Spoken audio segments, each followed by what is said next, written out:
Well, this is kind of tough to talk about 40 or 50 pages, so I'm kind of thinking of different angles. And probably the best way to look at pages 80 to 127 for week three is kind of simple. Let's keep it straightforward. It's a good story. Why?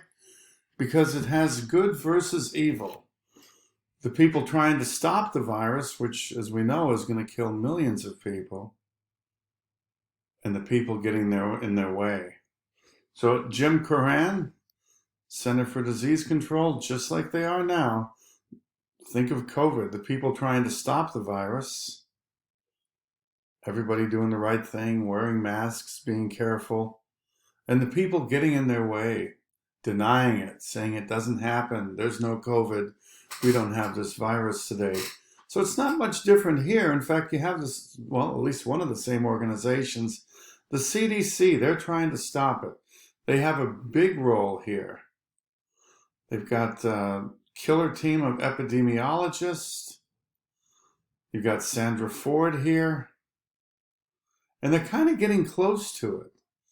Here, and also what's going to really help that things happen is these doctors, these professionals will have insights. They're starting to see what's going on. So look at some of their insights. They do this study to see, is it something to do with, fast lane gays, people in the big cities, where there are higher rates of STDs versus people in the smaller cities? And so they do that and they find exactly what they should find. This is very important, is that where there are more STDs, there are more cases of this new disease. What does that mean? Well, guess what? It means, hey, this is a new disease and it's spreading sexually. So, and then they also have to look at poppers and things like that, other things. And then they try to get published, and they have these National Cancer Institute and get studies going, and people getting in the way. We could take 3 years. Jim Curran, we want to study in 3 months, not 3 years. People are dying very quickly. So that's a battle. And then we get to New York City, Mary Guinan, CDC worker, 14, 15, 16-hour days, talking to everybody, junkies, this and that, anybody who's dying of it.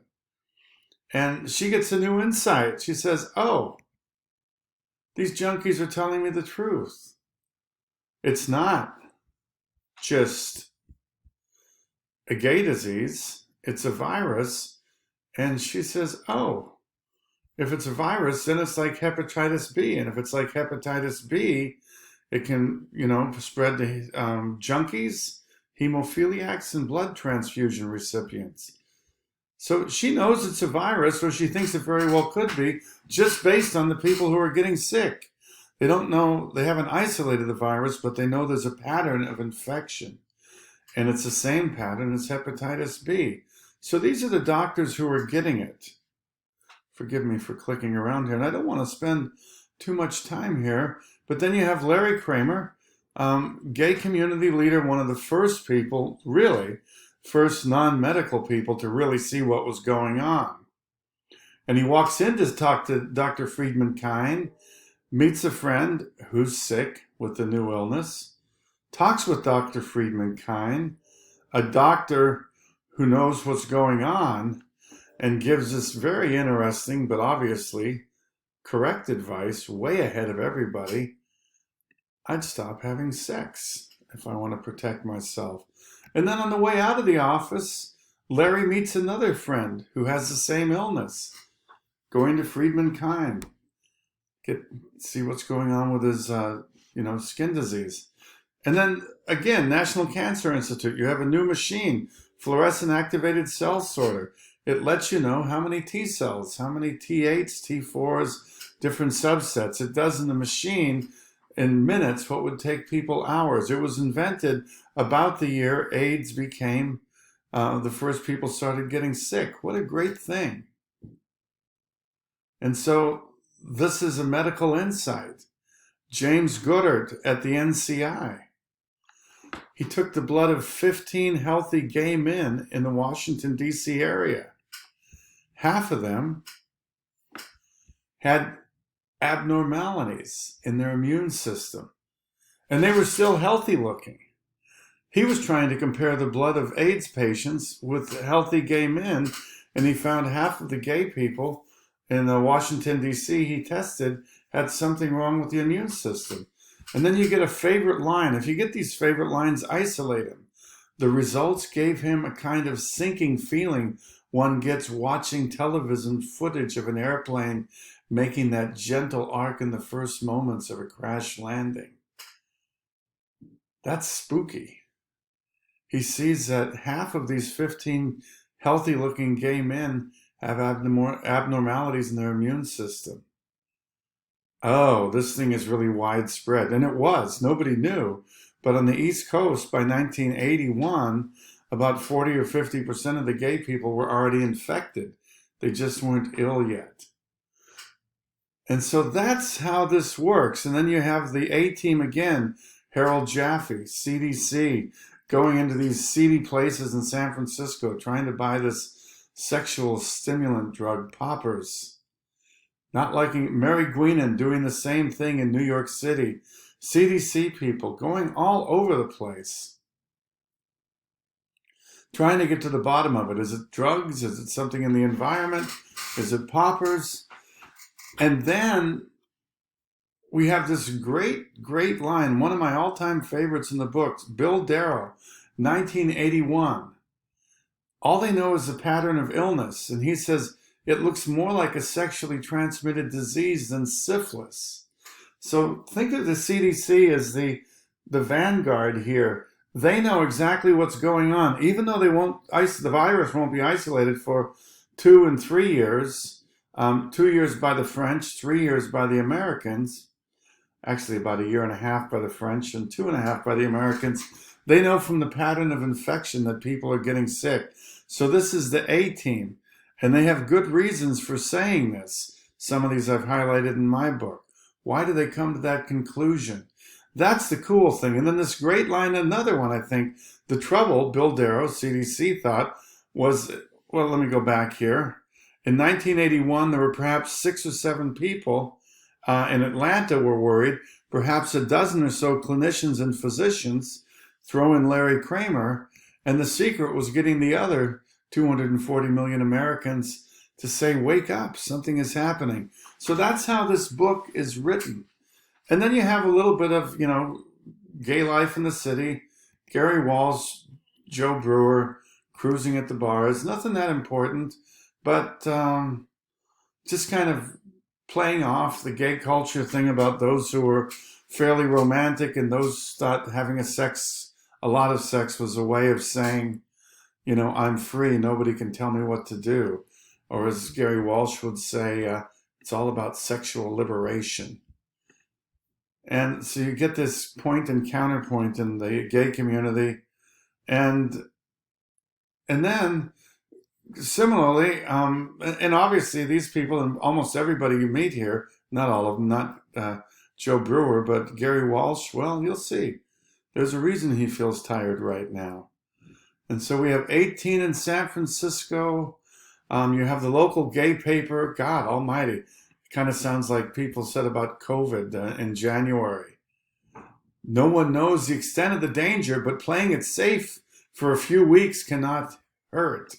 Playing it safe for a few weeks? Well, heck, it's almost 40 years later, and people still need to play it safe. So again, back and forth, Larry Kramer's apartment. The government isn't paying anything. So the first fundraiser is in Larry Kramer's apartment. This is gay community. This is the A-team. Let's attack this. Let's get something going. Let's save lives. And then Friedman Kine again. Let's do this. And then and they raised $6,000 that night and set up a fundraiser. But after that, people leaving the party are wondering, what's wrong with that doctor? Who does he think he is telling us not to have sex? And then we have denial again. These guys who are trying to, in the gay community in New York, who are trying to warn people. Suddenly they go to Fire Island on Labor Day to have a fundraiser, and people spend 15,000 gay men spending tens of thousands of dollars, if not hundreds of thousands of dollars. And how much do they raise? $124. That's denial. Give these guys a year, they'll wake up as more and more of their friends die. But early on, you had these people on the front line, these vanguard gay people like Paul Popham, Larry Kramer, trying to get the word out and people ignoring them. And that's the drama. The good guys pushing forward and, the people denying, ignoring it. And so it goes back and forth. Everything here is part of a battle. So don't understand that. You got the people at the NIH. There's a really big disappointing event here. All the doctors who are in the forefront of this are seeing patients die of this new disease, or rather of Kaposi sarcoma, but in the way that is virulent and nasty. And the NIH doctors basically give them a lecture on how they handle this in a standard way. And they don't recognize that this is a new, more virulent disease. They ignore them. So you have the gay doctors and the doctors with a lot of Kaposi sarcoma patients trying to tell the bigwigs at the National Cancer Institute, hey, this is serious. And the NCI says, oh, no. We've seen KS forever. This is how you treat it traditionally. And these gay doctors are saying, you're not even listening. This is something new. And so this is going to continue for a long time, back and forth. The people on the front, here's a little foreshadowing of what's to follow. One of the first babies to be documented who received it in the blood transfusion. We're just getting our toe in the water in September of '81. But about a year and a half from now, they'll find out exactly who gave the baby the blood, somebody who died of AIDS shortly afterwards.